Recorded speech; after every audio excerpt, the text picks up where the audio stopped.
Huwag natin isipin yung pera-pera kung magkano pera mo. Ang kailangan natin maalala, gaano karaming tao matutulungan natin. At kung paano gumaang ang buhay ng mga taong makakasama natin. Eh yung pera, measurement yun. Para sa akin, hindi yun ang measurement ng success in life eh. Ang success in life, measurement is, oh, ang saya mo kasi, ako, natulungan ko yung mga kaibigan niya, nagkatrabaho na mabuti. Oh, yung mga batang yan, napag-aral natin. Yun ang kasiyahan ng buhay. Eh yung yaman, numbers lang yun eh. Eh meron kang 100 piso o meron kang 100,000 piso.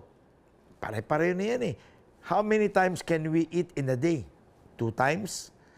Pwede ka ba kumain araw-araw ng baboy, adobo, eh maimpacho ka. Nowadays, laging iniisip ko is, we eat to live.